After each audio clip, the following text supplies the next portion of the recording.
Andre, how's it going?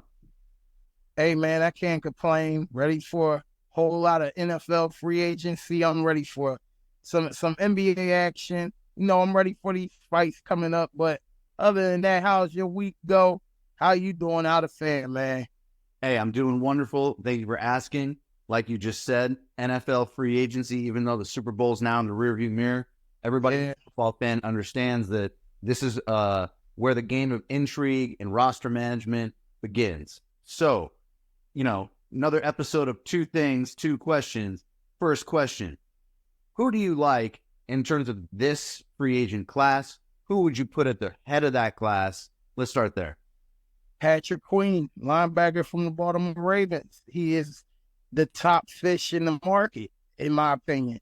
You got other guys out there. L'Jarius Sneed from the Kansas City Chiefs will be a sought-after cornerback. You got the running back class. Saquon Barkley, Derrick Henry, Josh Jacobs. That's just to name some of the running backs. This is a deep pool of running backs and free agency this year. And I would say this would be the time for them to get their money because this is a relatively not deep running back draft class, this upcoming NFL draft class. So the running backs going to get a couple of dollars this year, and I think they'll get more than what the guys got last year, the Miles Sanders and guys like that. But this is the time, man. You got some defensive linemen that'll be available. But I really love the cornerback class.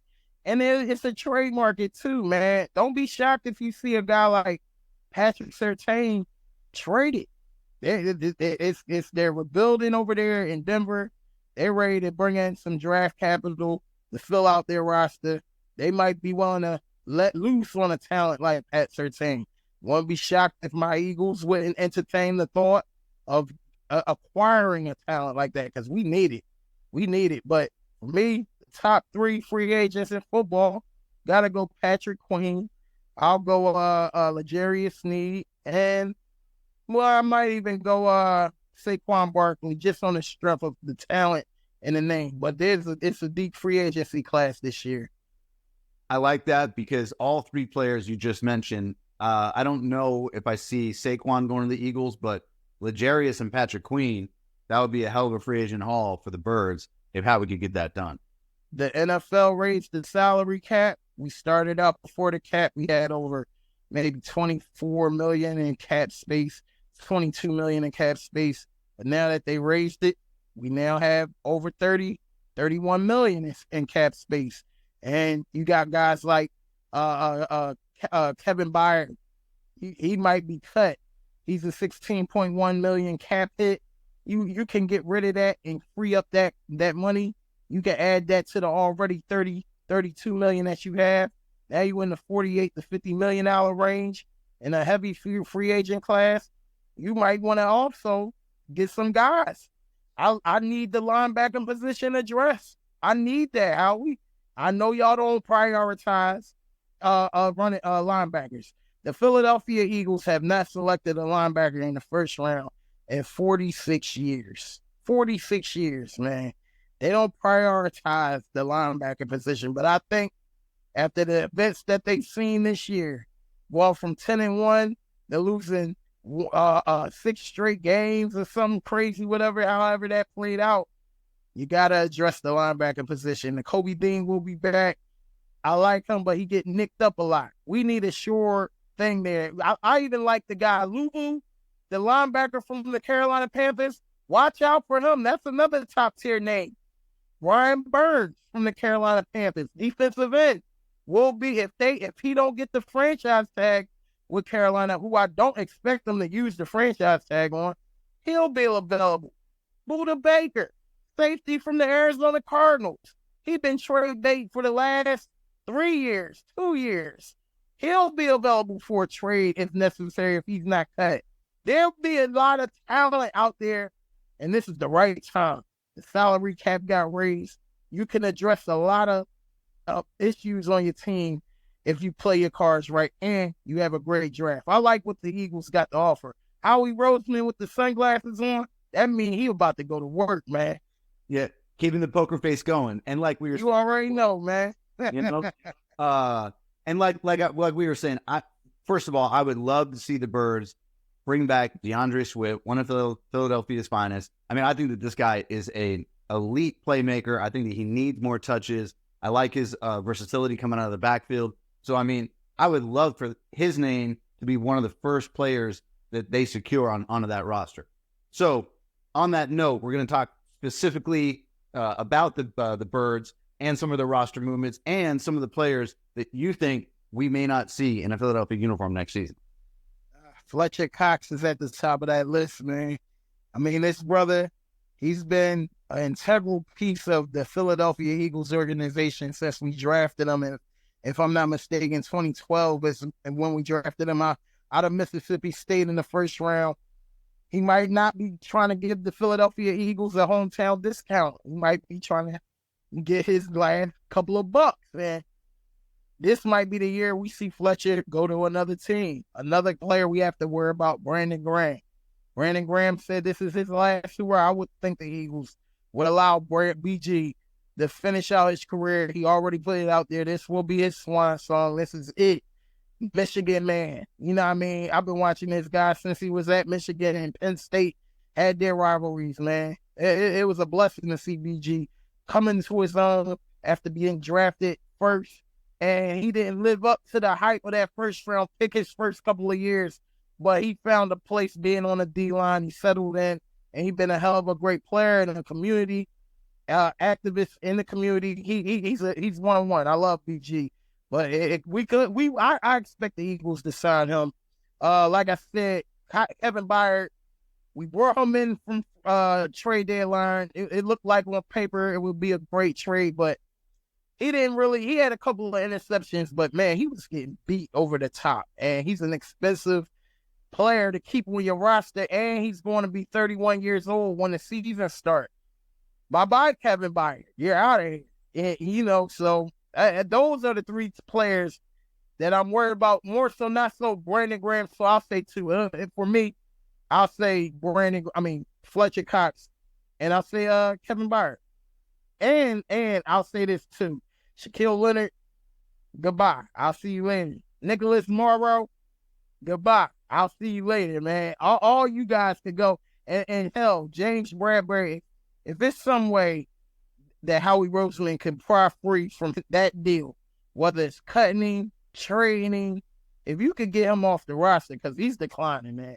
Maybe Vic Fangio can bring him back from his Super Bowl playing era with the Eagles 2 years ago, the type of play we was accustomed to seeing from James Bradbury. But I'm feeling like when you on your wrong side of 30 and then you do that and you giving up yards and touchdowns by that number, you got to go, bro. So it would be a pleasure to see James Bradbury take his Louis Vuitton luggage and exit the airport. I would love to see that. And quickly, and I read you because look, Bradbury, like you said, guy went from all pro to straight up getting hunted. All scrub. He went from all pro to all bum. 1 year. No doubt. We'd love to see Kelsey come back, but like you said, who knows? I mean, guys, there's a little bit of tread left on that tire, but maybe not a lot. Yeah, them tires getting bald, man. I don't know, but he still is. I would say he's still the best center in the NFL, or at the top of the center list. He's right there, and he's been doing it for a long time. So, yes, he has the wear and tear, but he loved the city, he loved the organization. He's going to be an Eagle lifer. He's going to be a first ballot Hall of Famer. He might want to get one more crack at it. Now, I would love him. I would love to have him back. I would love it. Jason Kelsey, come on back if your body can take it. Come on back, man. No doubt. And before we move on to the prediction phase of the program here, just catch us up. You reported the other day on your program about some commentary that A.J. Brown made on Philadelphia Sports Radio just the other day. Catch us up on that. All right, so A.J. Brown called in 94.1 WYP, that's Sport Radio FM here in Philly. And it was a lot of rumors and rumblings going on over the week. You got one of them FS1 jabronis putting some bullshit out there that A.J. Brown was messing around with a teammate wife, or he insinuated it. I don't want to, because he didn't say by name, but he just said a big time player, big salary player, did this, that, and the third. And then, A.J. Brown didn't speak to the media after the playoffs. The Philadelphia media can be hard. Now, there's some guys here that are credible, honest guys, and then you got some guys that will try to twist the story just so they could get some clickbait and stuff like that. A.J. Brown felt the need to call and clear the air. So he called the Ike Reese, his show, and he cleared the air. And he let it be known he didn't like what the media was doing, how they were twisting and turning things, how they were trying to pit players against one another. And he wanted to totally diffuse the thing that everybody in the locker room really wasn't feeling Sirianni. He wanted to let that be known, and I saw nothing wrong with it. See, A.J. Brown, he's an outspoken individual. So a lot of guys that writers, beat writers and stuff like that, even the guys around like that, they just don't, they look at wide receivers like divas. You know what I mean? When T.O. came here 1 year into the contract, playing on a torn Achilles in the Super Bowl, he wanted a new a new contract. After being one season in, they called him a diva, doing the sit-ups and the curls on the front yard with the, come on, you remember that. I mean, this is what they label wide receivers who are outspoken. So A.J. Brown felt as though if my team not playing to the level and the capabilities that I know we can perform on, why can't I get on the sideline and curse people the fuck out? Why can't I yell and curse my coaches out? He has the right to do that. He's one of the best at his position. The leading receiver on this team. He is one of the leaders on this franchise. So he has the right to call people out on their bullshit. It's not about catches. It's not about touches. He just feels as though, hell, if I'm not getting the ball, but Devontae ain't getting it, Dallas Goedert ain't getting it, we not making no moves, we not moving the chains, he has the right to have a gripe and curse people out. I see nothing wrong with that. I'm with A.J. Brown on that, and I'm also saying that, yes, some of the Philadelphia media can have you boiling hot here. They will make you angry. So you gotta be mindful of that. That's how some of the media is here. And then you got some that are genuine, good guys that won't report bullshit. You know what I mean? They're gonna go get the source from the source first, and that's that. They're not gonna just report some unsourced shit just for clickbait. So I understand what AJ's saying, but that wasn't at all on WIP. I'm not saying that that's what they promote, but they will talk about it if it's a trending topic. And AJ thing is, I don't care if it's a trending topic or not. Don't report it. So you gotta respect it. Gotta respect it, man.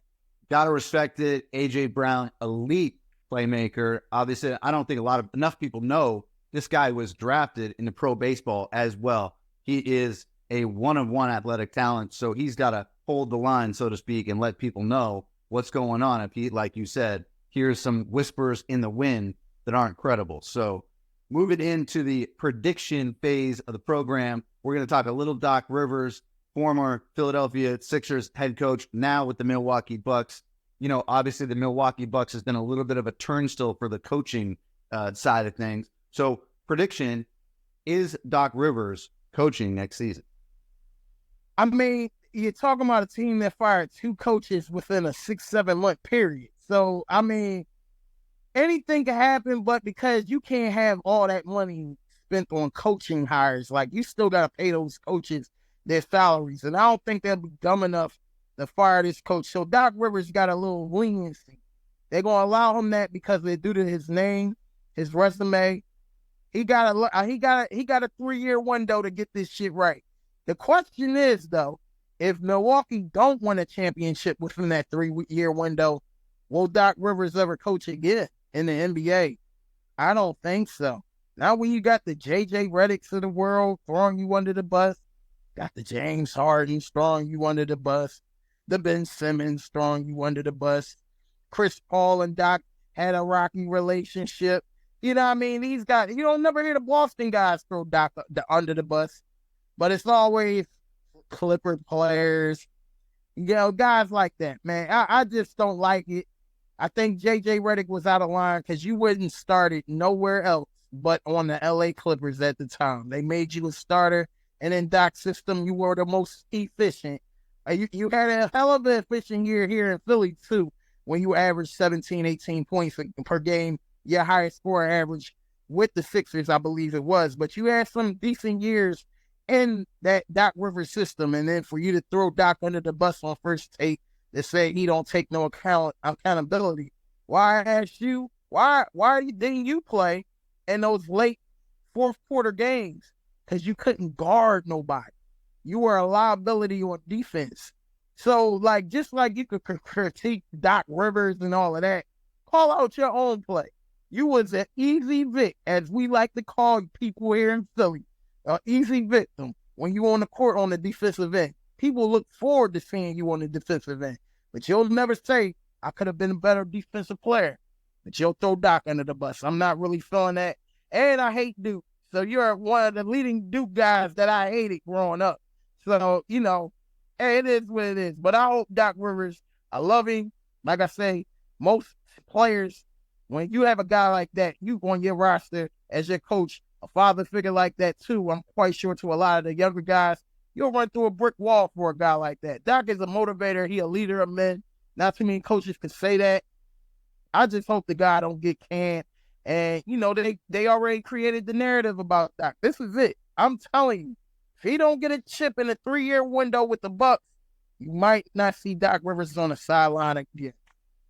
I mean, I hope that's not the case because, you know, you're talking, obviously, like you said, one of the best leaders in the game, one of the best coaches, I think, during his entire era, right? You never hear KG, Kevin Garnett call out Doc for nothing, right? Because KG, I think, is the most old school voice of the game that I can think of, and he's going to shoot it straight every single time. And it's interesting that the people that tend to have an issue with Doc tend to also be people that you would look at and go, I don't know if KG would get along with that guy. No, come on, man. Are you serious? JJ Redick, you really had to go, you got the gall to throw Doc under the bus. You had your best years. Some of your best years was with the Clippers, was with Chris Paul, Blake, and DeAndre Jordan. And then you go and do that. That's a slap in the face, man. And I'm not no Austin Rivers fan, but shout out to Austin Rivers for breaking down what he thought the whole situation was in his viewpoint. He didn't go on and get disrespectful, but he also called and critiqued JJ Redick on his play, which was warranted. Because I remember those games in those fourth quarters, especially in the playoffs, you was a easy victim on the defensive side of the ball. People look forward to you guarding them. You was not lateral quickness, like you wasn't born with that. You was born to be a shooter. You put the work in. You were one of the greatest shooters I ever seen in my lifetime. You're not Steph Curry, but you'll love one of them. You know what I mean? Klay Thompson. But JJ Redick was a great shooter. But you wasn't that guy for you to come out and critique Doc Rivers and say he don't take no accountability. The nerve of you. Right. Yeah, no, there's certain dudes that you just should know better than to try and call out based on the hierarchy of the NBA, right? And Doc Rivers has earned that status. JJ Redick is fighting for his broadcast career right now. There you go. It was a hot take. He felt the need, and because he played with Doc, you know, it's going to get a little more juice rolling and stuff. But yeah, that's basically what it was, man. A hot take, a hot bite, sound bite. You know, it was some clickbait. I didn't like it, man. Doc is a good guy. When Doc is allowing jabronis to go to the strip club during the playoffs, to go to Vegas, you a player's type coach to understand that this jabroni might need this time around the strippers and around the guys and the fellas and just to unwind so he could get and play up to his capabilities. Doc Rivers is that type of coach. You know what I mean? Come on.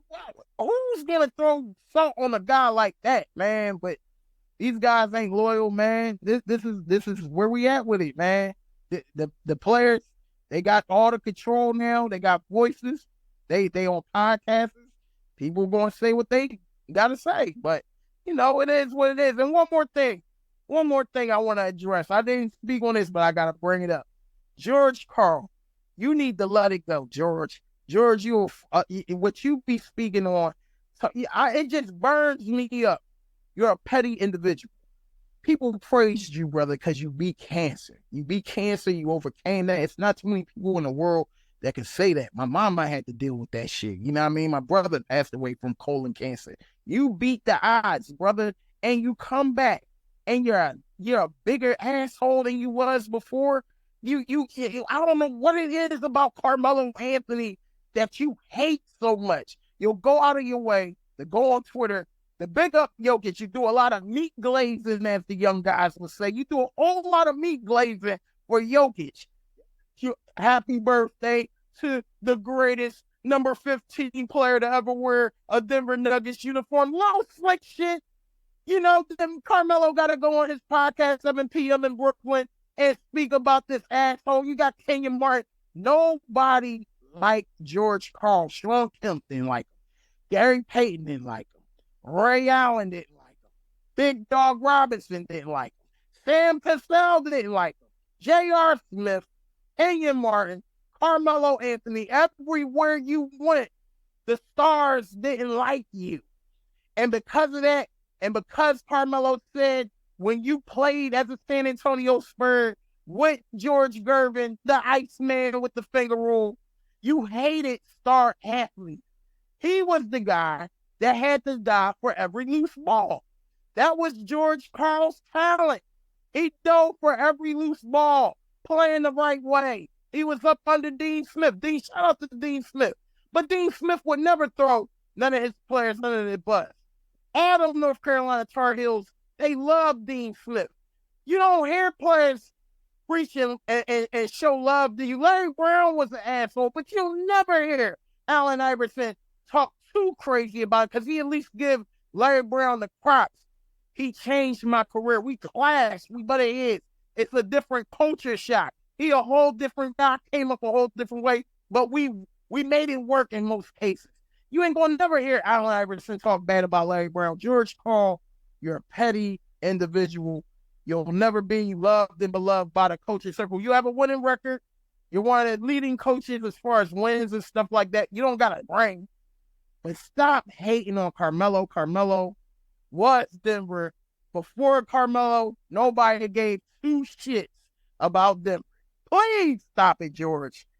That is an excellent point. I don't know what kind of axe this dude is trying to grind, but it's been going on for like you said, a long ass time, ever since the Rain Man and the Glove and all these guys were in Seattle. And sometimes you got to look at some of these ex-player, become coach kind of guys, and they sort of, in a sense, don't appreciate how good they already have it, right? Like, they don't need to go and, run them out and call people out. And what are they trying to prove anyways at the end of the day? Come on, George Karl, you a petty motherfucker, man. That I mean, you damn near 50 Cent level of petty, brother. Like, you hate Carmelo that much. And I'm quite sure Carmelo, like he said, he the first time the Knicks played Denver when Carmelo was a Knick, he went to your layup line when y'all were practicing your shoot around, and he asked you, do we got a fucking problem? And I got George Karl saying, oh, no, you know they misconstrue my words. I love you, Carmelo. That's the fake shit I don't like. I don't like that. You'll go behind a damn Twitter and talk shit. You'll go behind a camera and talk shit. You'll even write a book, because that's where it write that. George Karl, I don't know if you know, George Karl called Carmelo and Kenyon Martin like AAU babies. Like, we're going in a little deep, but he was saying that the reason why y'all the way y'all are is because y'all don't got fathers. How dare you say that? What? Yeah. You're lucky Kenyon Martin didn't take it to the Latrell Sprewell level of putting hands and feet on you the same way Sprewell did. And Sprewell was made out to be the bad guy.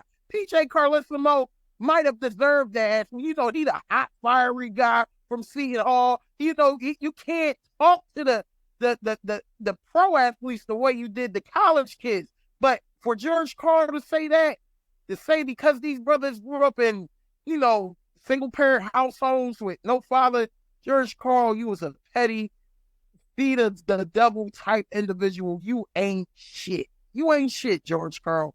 You ain't shit.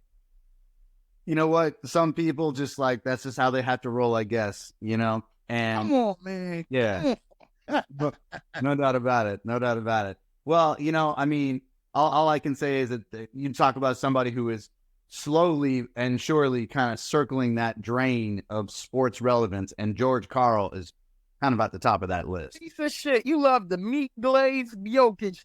Any chance you get, just the slight Carmelo Anthony. You hate this guy. Granted, you made your finals with Sean Kemp and Peyton, but you had some great years in Denver. Granted, you got to deal with the Kobe's, the Dirk Nowitzki's, the Tim Duncans, and the Spurs. That machine. It was a lot of hell for y'all to deal with in the West. And in Phoenix, it was a lot of, as we would like to say, over there in the West. You made a Western Final. You also helped Carmelo grow as a player. You got to take that into consideration. Your coaching helped raise Carmelo Gay. He'll say that. But you created the narrative that Carmelo don't like to play defense. He like to score points. Your own coach create that narrative that the media will run with till you done playing basketball. Your own coach create. George Karl is an asshole, man. Don't nobody like you. And the sad part is you okay with people just you talking the way they talk about you. You're a real piece of shit, George Karl. And like you said, right? Like when somebody overcomes something that is an intense, physical hurdle, you would expect them to find a little bit more grace inside of it.